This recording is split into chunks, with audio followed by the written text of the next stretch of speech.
दोस्तों आदाब नमस्कार, मैं जफरुद्दीन। आप देख रहे हैं एसएसएन नेटवर्क। ना झुकेंगे ना रुकेंगे और जनता के बीच पहुंचकर जनता की आवाज को सरकार तक पहुंचाएंगे और उनका समाधान कराएंगे। देखिए आगे की ये खास। देखो, जिस प्रकार से पिछले दिनों गेहूं की खरीद हुई और जिस तरीके से गेहूं की खरीद के बाद उसकी उठान में सरकार की एक बहुत बड़ा फेलियर सामने आया है।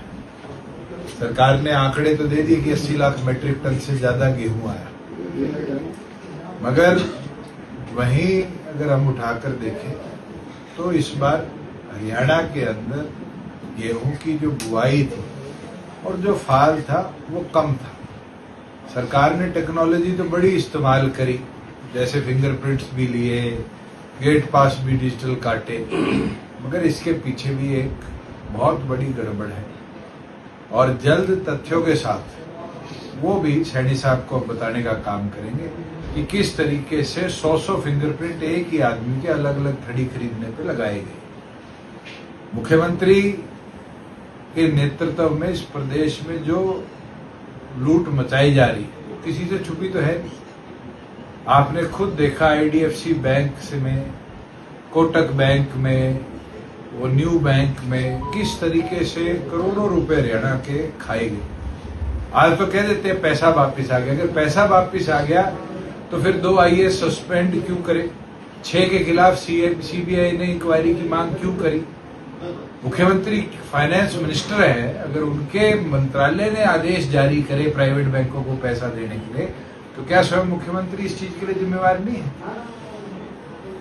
आज एक चीज साफ है, लॉ एंड ऑर्डर का तो तमाशा बन ही चुका, मगर इस तरीके से इंफ्रास्ट्रक्चर और पैसे की बर्बादी जो स्टेट एक्सचेकर के है, ये नई एक आप कह दो तकनीक इस सरकार ने अपनाई है कि इस प्रदेश के पैसे को लुटाया जाए।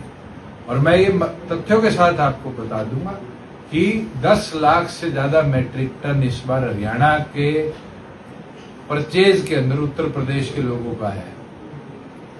जो लोग ये कहते थे कि एक दाना बाहर से नहीं आने देंगे, उनने प्लान तरीके से अपने चुनिंदा लोगों को दूसरी स्टेटों से अनाज लाने में परमिशनें दी है। अभी करनाल में एक एफआईआर हुई है जहां 24 एकड़ के एक आदमी ने जीरी ईख बोई हुई है, गन्ना बोया हुआ, और उसके खेत में भी सैनी सरकार ने गेहूं दिखाकर उसकी प्रोक्योरमेंट करी है। किसान को जो हमने 48 घंटे में पैसे देने का एक वातावरण बनाया था, आज वो पूरी तरह तहस नहस हो चुका।